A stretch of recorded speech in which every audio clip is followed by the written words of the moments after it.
Assalamualaikum warahmatullahi wabarakatuh. Good morning, my student. Welcome back to English Lesson by me, Mr. Fikri Haji Wicaksono. Before we start our lesson today, let's pray together. Bismillahirrahmanirrahim. Selamat pagi anak-anakku, tetap semangat dalam mengikuti pelajaran dan jangan lupa berdoa kepada Allah Subhanahu wa taala agar Allah memberikan rahmat dan hidayat kepada kita semua agar ilmu yang kita dapatkan menjadi ilmu yang bermanfaat di dunia maupun di akhirat. Okay, let's start. Today we will learn about the expression of purpose and agreement. Mengekspresikan tentang tujuan dan persetujuan. Jadi purpose adalah tujuan. Dalam aktivitas kehidupan kita sehari-hari, kita tidak pernah terlepas dari yang namanya tujuan. Segala aktivitas maupun kegiatan kita yang kita lakukan, selalu kita memiliki tujuan. Contohnya, mengapa kita perlu tidur dan makan makanan yang sehat? Tujuannya untuk apa? Tujuannya untuk kehidupan kita agar lebih sehat dan stamina kita lebih terjaga. Apa tujuan kita dari belajar? What for? Untuk apa kita belajar? Tujuannya adalah untuk pintar, untuk mendapatkan ilmu yang bermanfaat. Bahkan benda pun memiliki yang namanya tujuan maupun fungsi. Contoh misalnya pulpen dan pensil atau buku. Tujuannya diciptakan itu atau dibuat itu untuk apa? Untuk menulis. Atau sendok. Apa tujuannya sendok? Atau fungsi dari sendok itu apa? Untuk mempermudah orang dalam aktivitas makan. Ya, segala aktivitas kita tidak pernah terlepas dari yang namanya tujuan. Nah, kali ini kita akan belajar tentang tujuan di bahasa Inggris, bagaimana cara kita mengekspresikannya. English has various ways of expressing purpose. We can use so that or in order to. Sometimes we can simply use the verb infinitive. Expressing purpose with a verb infinitive, we use to plus infinitive when we want to show the purpose of an action, to say why we did it. Jadi kita juga harus mempelajari beberapa cara yang kita lakukan atau kita ingin ekspresikan dalam bahasa Inggris. Begitu juga untuk materi selanjutnya yaitu agreement akan Pak Fikri jelaskan dalam pertemuan selanjutnya. Jadi untuk kali ini kita hanya fokus ke the expression of purpose. Nah, sebelum Pak Fikri jelaskan tentang materi yang akan dipelajari pada hari ini, ada sedikit kutipan atau quotes yang berhubungan dengan purpose atau tujuan. Dari Thomas Charlie. The person without a purpose is like a ship without a rudder. Jadi orang yang hidup tanpa tujuan itu diibaratkan seperti kapal atau perahu yang tanpa kendali. Jadi kalian bisa bayangkan bagaimana kapal itu di tengah laut yang terombang-ambing tanpa kendali atau tanpa arah. Itulah seperti orang yang hidup tidak memiliki tujuan.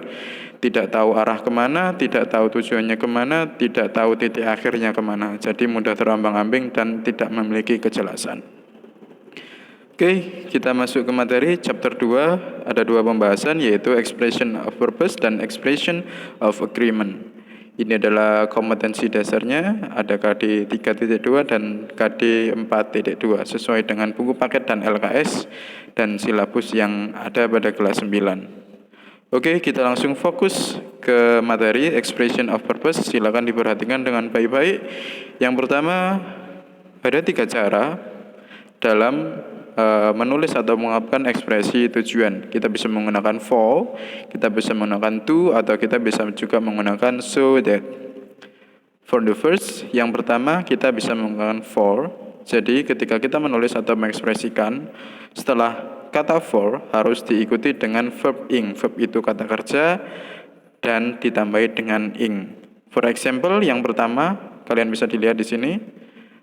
A pencil is for writing. Pensil for untuk writing, menulis. Jadi pensil itu digunakan untuk menulis. Pensil itu tujuannya digunakan untuk menulis. The second, a spoon is for eating. Jadi sendok digunakan untuk makan. Jadi for itu menyatakan bahwa fungsi dari sendok itu untuk apa? Eating adalah fungsi dari sendok itu untuk makan. Jadi perlu diingat ketika kalian menggunakan for, setelah for harus ada verb ing untuk menunjukkan bahwa benda itu digunakan untuk apa. Itu yang pertama, for plus verb ing. Yang kedua, kita bisa menggunakan to. Nah, setelah to, harus juga diikuti dengan infinitive. For example, langsung kita kepada contohnya. I went to the mall to buy some milk. Aku pergi ke mall to buy some milk. Untuk membeli susu. Jadi, aku pergi ke mall. Nah, aku pergi ke mall itu masih belum memiliki tujuan. Nah, kamu pergi ke mall, kita pergi ke mall, tujuannya untuk apa? Berdasarkan contoh, di situ to buy some milk, untuk membeli susu. Jadi, tujuan kalian pergi ke mall, purpose-nya itu adalah to buy some milk, untuk membeli susu. Yang kedua, I go to school to study English. Aku pergi ke sekolah. Tujuannya untuk apa? To study English. Jadi setelah to harus diikuti dengan infinitive atau kata kerja. I go to school to study English. Aku pergi ke sekolah to untuk study, belajar bahasa Inggris. Ya. Jadi cara yang kedua adalah to yang harus diikuti infinitive. Oke. Yang ketiga kita bisa menggunakan so that. Nah, ini agak lebih panjang, kalian harus lebih fokus. So that kemudian plus subject, kemudian verb. Jadi setelah so that harus ada subjeknya terlebih dahulu, kemudian baru verb. Itu adalah pattern atau rumus yang harus kalian ikuti.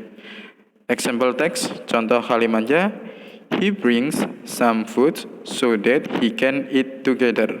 He brings, dia membawa some food, beberapa makanan, so that, sehingga, atau tujuannya untuk apa dia membawa beberapa makanan itu, sehingga he can eat together, dia dapat makan bersama, bisa bersama teman-temannya atau bersama keluarganya, ya. So that adalah so that di situ, kemudian subjeknya adalah he yang berwarna ungu itu, dan verbnya, verb modal ya, kita pakai can.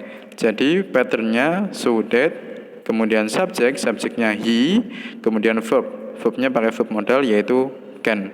Harus seperti itu. Yang kedua, she goes to party so that she can meet her old friend.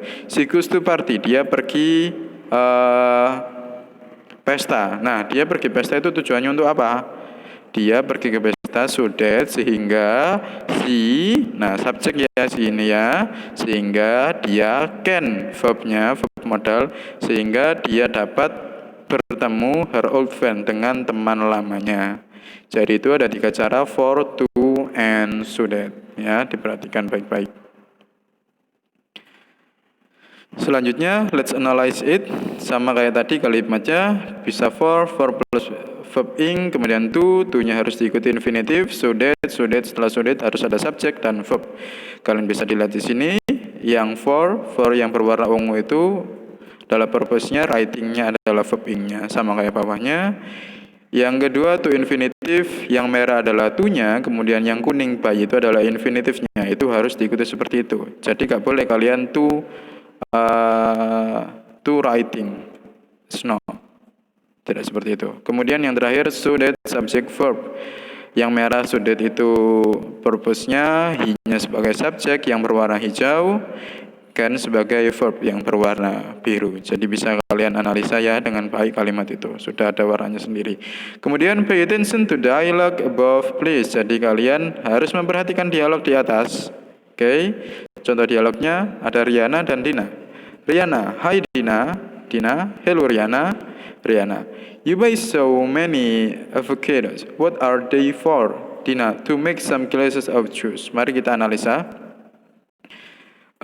Jadi Riana tanya kepada Dina, Riana, untuk apa kamu membeli banyak sekali alpukat? Untuk apakah itu? Kemudian dia menjawab, untuk membuat some glasses of juice, untuk membuat beberapa gelas jus. Jadi tujuannya si Dina membeli alpukat yang sangat banyak itu untuk membuat beberapa gelas jus.